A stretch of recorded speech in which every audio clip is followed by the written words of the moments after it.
Welcome to Coffee Break, 5 minutes with God, 5 minutes in the Word of God, 5 minutes designed to taste and see that the Lord is good. My name is Michael Moret.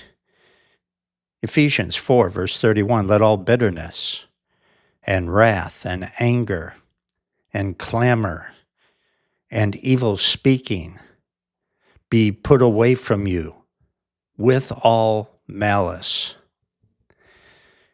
God says to Christians, let all bitterness and wrath be put away from you.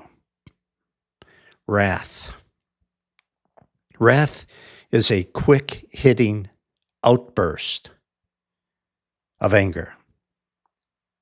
It does a lot of damage real fast. Wrath is like a nuclear bomb because it is an outburst of anger.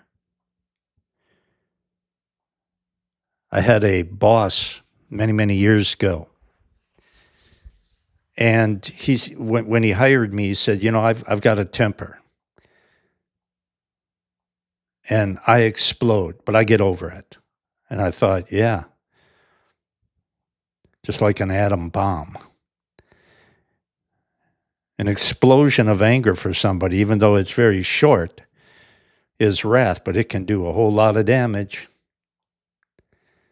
And it's different from anger.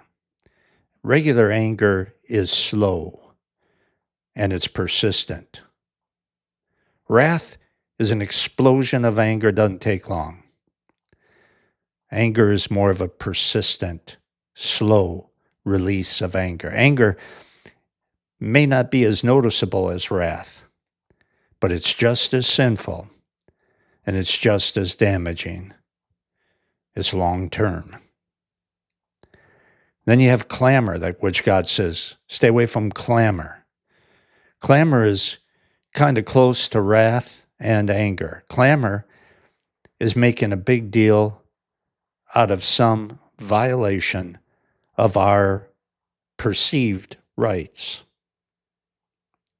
When somebody doesn't do what we expect and we feel slighted and we respond sinfully, that is clamor.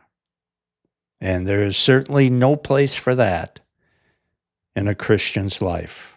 I'll never forget hearing a mother who said to her children one time, who were wondering where she was, and she had gone someplace, I don't know, and she was just screaming. She said, what about me? What about me?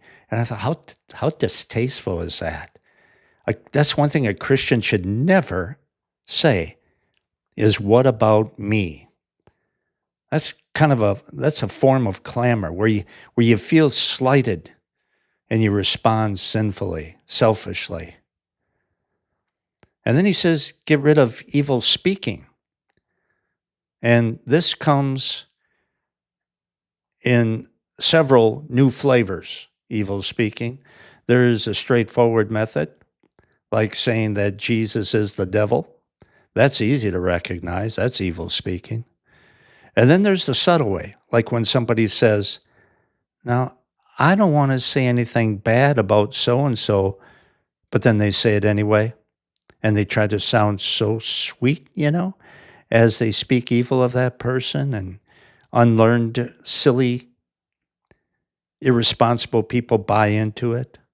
The worst form of evil speaking is the pious-sounding evil speaking, like, I think that we should pray for so-and-so because I sense in my spirit that they are doing this or that they are struggling with this or that sin. I sense in my spirit. I think we should pray for them.